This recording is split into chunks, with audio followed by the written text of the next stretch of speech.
Olá, prezados alunos do curso de especialização em Educação Especial Inclusiva, professor Jeidson Barros, disciplina Metodologia de Aprendizagem em EAD. Vamos à aula de hoje. A aula de hoje tem como tema características e atitudes de um educando em EAD. Antes de passar para a aula, vamos rever alguns conceitos que foram trabalhados na aula passada. Na aula passada nós trabalhamos a definição e as características da educação à distância. Perpassamos aí pela Lei de Diretrizes e Bases da Educação, seu artigo 80, que rege a educação à distância, o ensino superior. E trabalhamos também o papel das tecnologias de comunicação e informação na educação, de que maneira essas tecnologias ajudam nesse processo de ensino-aprendizagem na educação à distância. Pois bem, a aula de hoje, como eu já ressaltei, tem como tema características e atitudes de um educando em EAD.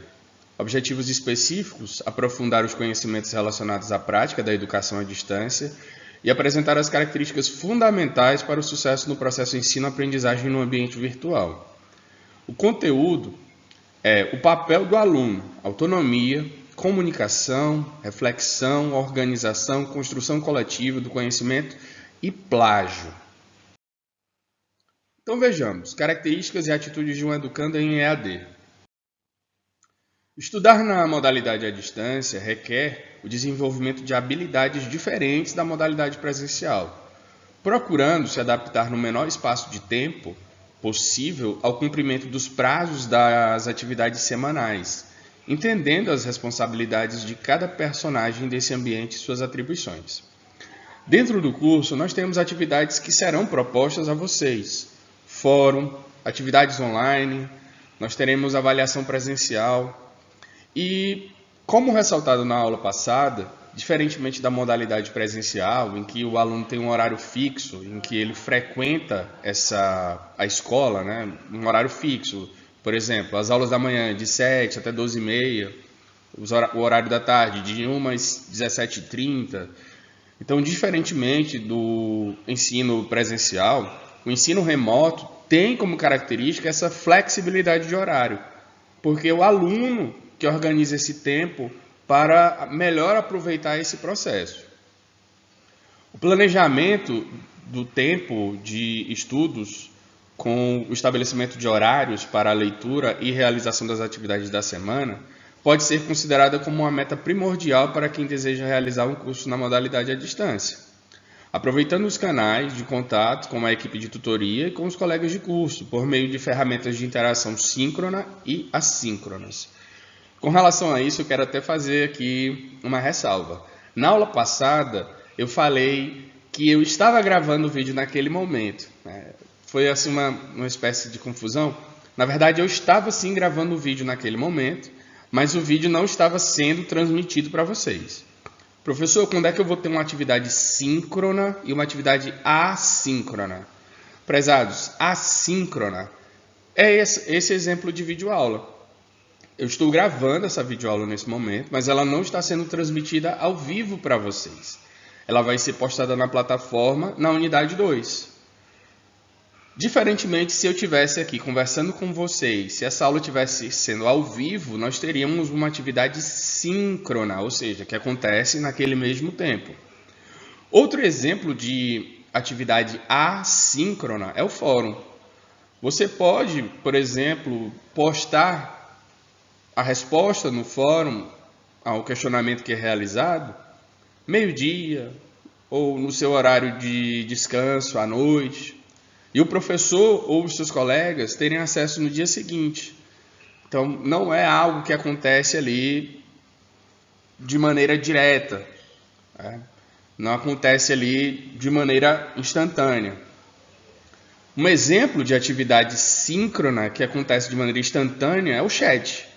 A partir do momento em que você digita alguma informação no chat, o professor e os seus colegas eles terão acesso a essa informação. Ali, ao vivo, no momento em que você postar na plataforma, no chat, nas salas de bate-papo, você terá essa informação. Então, essa é a diferença entre a atividade síncrona e a atividade assíncrona. A síncrona acontece naquele momento e a assíncrona ela acontece em um momento anterior ou até mesmo posterior, e não naquele momento.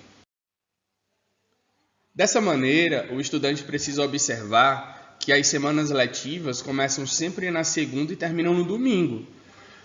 Então, o nosso curso de especialização, ele sempre tem início, as aulas são postadas, as atividades são postadas às segundas-feiras. E no domingo, essa atividade é encerrada. Então, vocês devem se organizar para que nessa semana, de segunda a domingo, as atividades sejam realizadas. Então, vocês devem ter algumas atitudes. Que atitudes são essas? Ler e realizar as orientações ou informações postadas no ambiente virtual.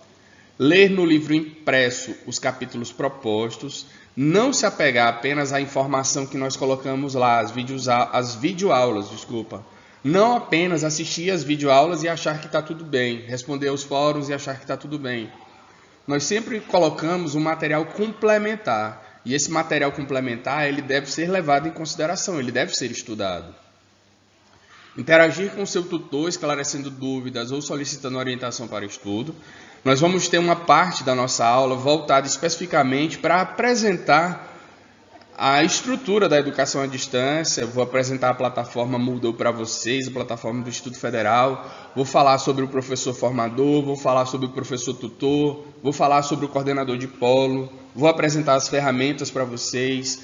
Mas o que é interessante saber é que vocês terão ajuda de um professor, chamado professor tutor. Ele atua no polo em determinado horário. E ele é o responsável por tirar essas dúvidas de vocês. Realizar as atividades postadas no ambiente virtual. Participar dos fóruns de discussões quando proposto pelo professor. Participar do encontro presencial ou presencial conectado quando previstos. Nós temos aí essas possibilidades de encontro presencial ou a videoconferência, que no nosso caso é o que vai acontecer. Para a Costa 2016, considerando o principal personagem desse tipo de modalidade de estudos, o estudante na modalidade à distância terá que se adaptar a métodos e práticas educacionais, antes não praticadas durante a sua experiência no ensino presencial, sendo necessário adotar alguns atributos relacionados com lembrar-se sempre de que você, aluno, é o maior responsável pela sua aprendizagem. Procurar desenvolver a sua autonomia e independência nos estudos. Professor, mas às vezes eu tenho dificuldade. É o que eu ressaltei. Quando você tiver dificuldade, aí é que você deve procurar o tutor presencial. Que nessa cadeia, nesse processo, é o profissional que tem a responsabilidade de auxiliar os alunos nessas atividades. Ser ativo e colaborativo, dando sugestões e participando de todas as atividades promovidas pelo professor. Então, todas essas características devem ser levadas em consideração quando você se propõe a estudar na modalidade à distância. Preparar-se para desenvolver a cultura da disciplina, reservando um horário suficiente para a realização das tarefas e entrada no ambiente. O que nós mais queremos é que vocês criem essa rotina. E principalmente que não deixem para responder às atividades em cima da hora. Em determinadas vezes já aconteceu de a plataforma sair do ar ou a internet apresentar problemas. A internet do aluno apresentar problemas. Então o ideal é que você se organize, que vocês façam um rascunho daquela atividade e que posteriormente coloque a resposta ou crie o seu conceito coletivo que está ali sendo solicitado. Outra característica que um aluno da educação à distância deve ter é autoavaliação. O aluno deve autoavaliar-se nesse processo de ensino-aprendizagem, na busca e aperfeiçoamento das estratégias de estudo, tais como fazer esquemas, resumos, revisões, diagramas. Inclusive, a nossa última aula, na unidade 4, ela vai tratar sobre os mapas conceituais, que visa ajudar vocês nesse processo de ensino-aprendizagem. Quanto à atitude e o comportamento, o aluno de AD deve sempre manter a mente aberta para mudanças, novas ideias e perspectivas, ter iniciativa, gostar de estudar, ser empreendedor, preservar a autonomia e o pensamento crítico, entrar em contato com o professor tutor sempre que tiver necessidade de esclarecer uma dúvida, apresentar disciplina no dia a dia, para não deixar o ritmo de estudo diminuir durante o curso. Às vezes você pensa assim, essa questão ela é muito simples de responder, eu vou deixar para depois. E na verdade, era uma questão que você poderia desenvolver todo o seu potencial e acaba deixando de lado. Acaba deixando de mostrar de fato aquele potencial que você tem, porque resolveu colocar em cima da hora. E aí em cima da hora você acabou colocando a resposta que você achou que pudesse satisfazer simplesmente aquele questionamento, sem colocar o algo a mais que a gente quer dos alunos do curso de especialização em educação especial inclusiva. Desenvolvendo habilidades e aptidões ao estudo à distância. Ao se pensar em estudar na modalidade à distância, é importante que o futuro estudante conheça as modalidades, as formas de comunicação, assim como os seus propósitos durante esses momentos, sendo necessário o desenvolvimento de uma cultura do estar só. Frente a um computador, a um outro dispositivo eletrônico, que pode ser o celular, por exemplo, grande parte dos alunos utiliza o celular como esse mecanismo de auxílio no estudo, de acesso à plataforma, que proporcione essa possibilidade de contato. Nesse sentido, serão apresentadas a seguir algumas formas de interação da modalidade de estudos à distância, que são apresentadas por Santos 2015. Muitas vezes nós pensamos que essa interação ela se dá apenas entre o professor e o aluno, através das videoaulas, ou entre o aluno e a plataforma. E não é assim que funciona. Vejam só, nós temos outras modalidades de interação. Nós temos aluno e professor, a interação com o professor, síncrona ou assíncrona, que eu já expliquei para vocês. Síncrona, quando ela acontece naquele momento, vamos dizer assim, ao vivo, e assíncrona, quando ela não acontece naquele momento, quando ela não é instantânea. Fornece motivação e feedback ao aluno, auxiliando no seu aprendizado. Nós vamos ter esse momento na última semana, momento síncrono, nós vamos ter essa aula, um bate-papo com vocês. Outra possibilidade de interação é o aluno e o conteúdo, pode ser na plataforma ou o material que é sugerido. Em um curso à distância, o aluno interage com a informação e as ideias que encontra no material de estudo. Com as tecnologias modernas e particularmente a internet, nós vimos inclusive o papel das tecnologias no ensino à distância, é possível desenvolver conteúdos e objetivos de aprendizagem de diversas formas. Som, textos, imagens, vídeo, realidade virtual são exemplos dessa interação. O aluno pode interagir com o conteúdo de diversas maneiras, navegando e explorando, selecionando, controlando, construindo, respondendo. E vocês podem até ir além daquela sugestão que é feita pelo professor. Às vezes o professor coloca lá uma sugestão de vídeo ou um material complementar, mas vocês podem ir atrás, pela autonomia de vocês podem ir atrás desse material que possa auxiliar nesse processo de ensino-aprendizagem. Outro tipo de interação que nós temos é a relação aluno-aluno, que também é importante. Como é que se dá essa interação? A interação aluno-aluno, que pode ser síncrona ou assíncrona, caracteriza o que se denomina aprendizado colaborativo e cooperativo. Por exemplo, o fórum. O fórum é um exemplo assíncrono dessa relação aluno-aluno e que há esse aprendizado colaborativo, que envolve o aspecto social da educação e que Berge 99 chama de interação interpessoal. A conversa que vocês têm, o momento que vocês terão presencialmente, a interação ali entre vocês, ou nas salas de bate-papo. Esse tipo de comunicação que propõe a motivação e a atenção, enquanto aguardam o feedback dos colegas, diminuindo a sensação de isolamento do estudo à distância. Então não pensem que pelo simples fato de vocês não estarem dentro de uma sala de aula presencial, que vocês não terão contato com os colegas de vocês. E o que eu acho legal é que como a grande parte se conhece, todos do mesmo polo, da mesma cidade, vocês podem até montar grupos de estudos para auxiliar nesse processo de ensino-aprendizagem. Outro tipo de interação que nós temos é o aluno e a interface. Segundo Hillman, Wiles e Gunawardena, a interação entre aluno e interface se justifica pelo desenvolvimento das tecnologias utilizadas na mediação em EAD.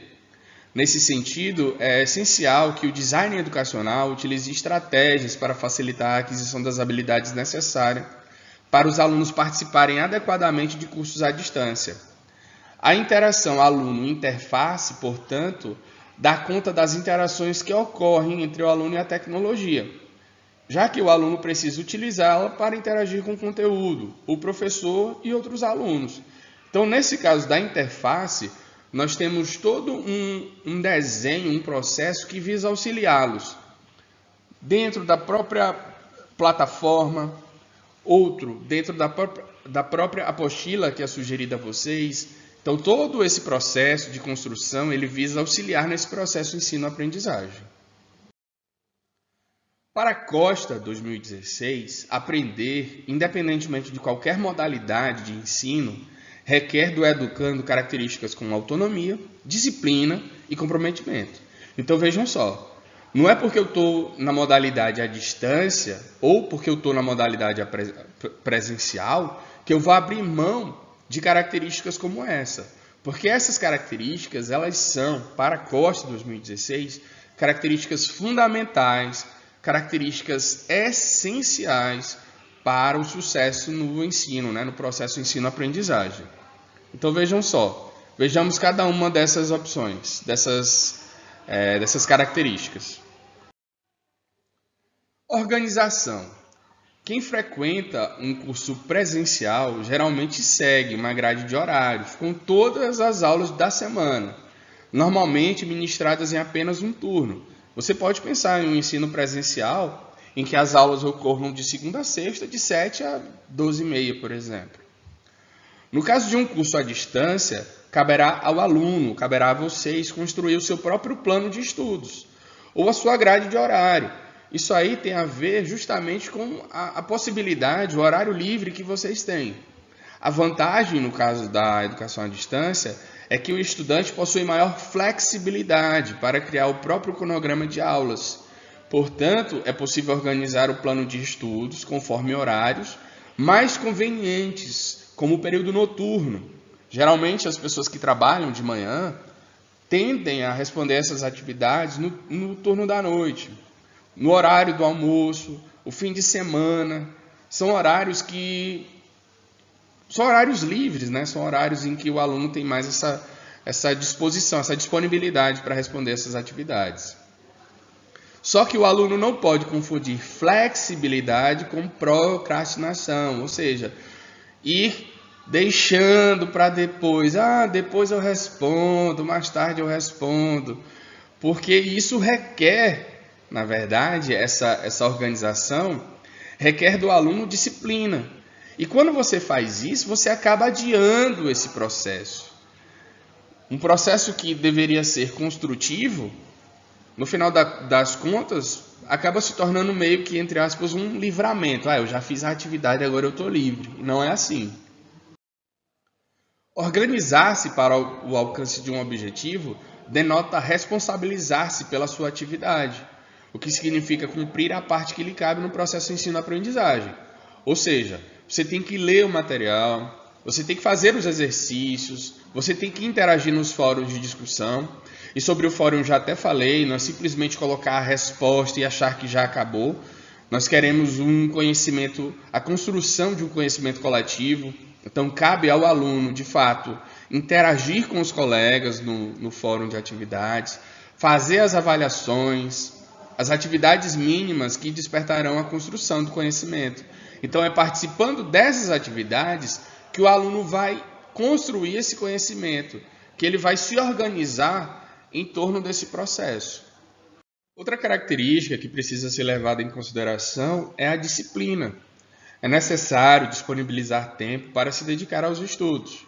O aluno disciplinado irá reservar de 2 a 3 horas por dia, vejam só, de 2 a 3 horas por dia, para se desincumbir da tarefa, no horário que mais lhe interessar, sendo esta uma das grandes vantagens da educação à distância.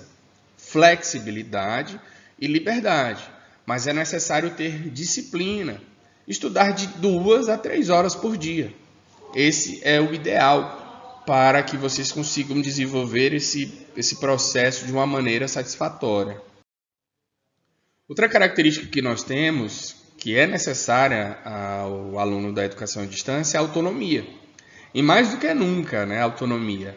É preciso demonstrar persistência nas dificuldades, perseverança de estudo, diante dessas dificuldades. O aluno, neste caso, buscará na sua autonomia, inclusive sendo proativo, ao buscar contato com o seu tutor, o seu professor tutor, para elucidar suas dúvidas. Então é necessário insistir. Mesmo nas dificuldades, é necessário levar em frente. Não deixar, eu tenho uma dificuldade, eu vou esquecer, eu vou sair do curso. Não é assim que funciona. Até porque você sonhou com esse curso, você está fazendo, você dispôs de tempo. Então, não é justo que você abandone o curso, abra mão dos seus sonhos na primeira dificuldade. Isso vai acontecer, e isso acontece tanto na forma presencial como na forma à distância. Então, ao contrário de outras modalidades, na educação à distância você tem um professor a seu dispor, ali no polo, para atender e sanar as dificuldades que vocês possam ter. Comprometimento. E, por fim, como consequência, se comprometer com o que ele escolheu. Comprometer-se significa dedicação, seriedade, cumprimento de cronograma e disciplina. A alternativa de estudar à distância está posta e apresenta inúmeras vantagens que já foram ressaltadas a vocês. Mas construir uma autonomia de aprendizado não é algo fácil. Se o aluno não colocar essa questão em perspectiva, dificilmente terá sucesso em seu processo de aprendizagem. Então, juntando todas essas características, disciplina, autonomia, todas essas características fazem ou contribuem, melhor dizendo, para que vocês obtenham sucesso na educação à distância. Mas é necessário esse comprometimento, é necessário essa disciplina, é necessário essa autonomia. Essas características juntas é que vão fazer que vocês obtenham sucesso no processo de ensino-aprendizagem em educação à distância. Um fator aqui, digamos assim, um pouco caro à EAD e sensível, é a ética, a autoria na EAD e o plágio, que eu quero falar para vocês. Vejam só. O acesso a material disponível na rede precisa ser observado e manuseado de forma ética e responsável, sendo fundamental que toda fonte, acadêmica ou não, formal ou não, como material de colegas de sala de aula em uma mesma turma, de sites de notícias, de matérias e recursos diversos, seja citada e referenciada adequadamente sempre. Prezados, eu atuo na educação à distância desde o ano de 2011. Então, já tenho aí 11 anos de educação à distância. E um dos principais problemas que nós enfrentamos é o plágio. E não só na educação à distância, nós temos também essa prática no ensino presencial. Às vezes, por inocência, o aluno acredita que pode copiar um trecho de determinado site, de determinado trabalho e colocar como resposta sem dar crédito ao autor original. Então, vejam só, quando nós propomos um fórum, quando nós propomos uma atividade, nós desejamos que vocês respondam com o pensamento de vocês. Mas vamos supor que vocês queiram utilizar um argumento de um autor que vocês conhecem para reforçar o pensamento de vocês. É proibido? Não é proibido, desde que esse autor seja citado.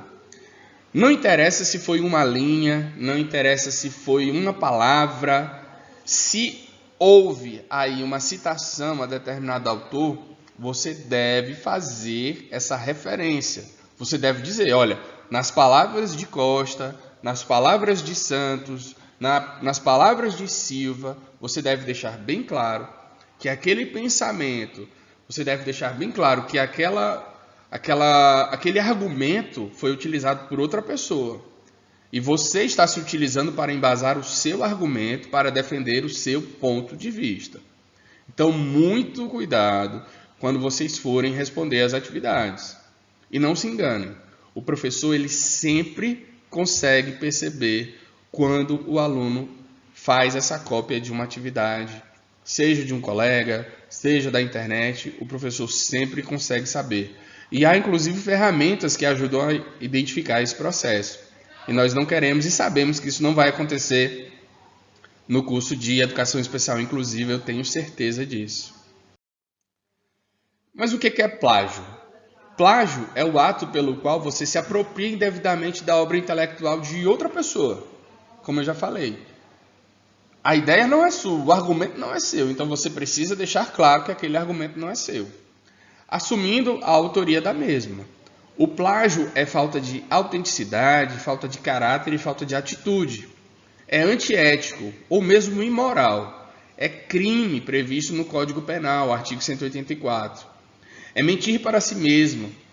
Eu acho que não há nada pior do que mentir para si. Se você copia um trecho de um colega, ou se você copia um trecho da internet para responder a um questionamento, você não aprendeu nada. Você está utilizando palavras de outras pessoas para enganar o professor, ou tentar enganar o professor e enganar a si mesmo. É construir um projeto de vida e um mundo fundamentado na mentira, onde ninguém gostaria de viver. Mas o que é que nós desejamos do aluno da educação à distância?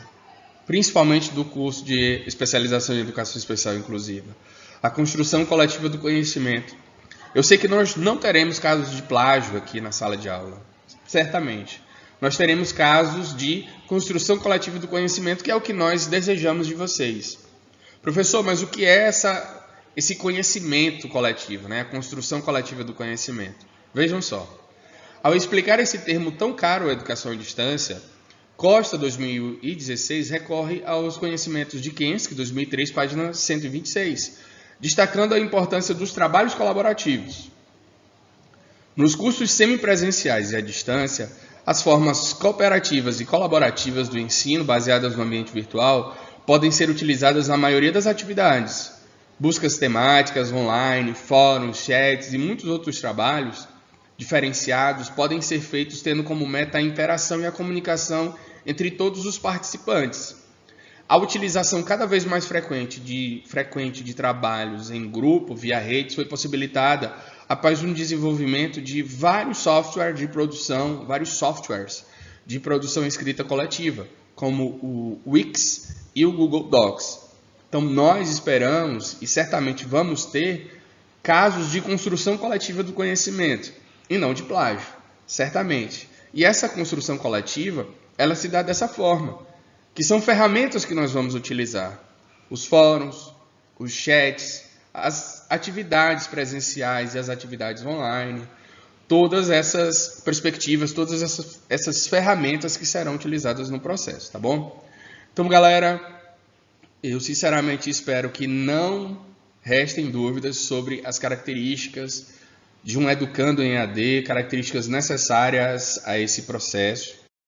Deixo com vocês as referências utilizadas na aula de hoje. Desejo um bom processo de ensino-aprendizagem a vocês. Qualquer dúvida, procurem o professor tutor do polo de vocês, tá bom? Pois um forte abraço a todos e até a próxima aula.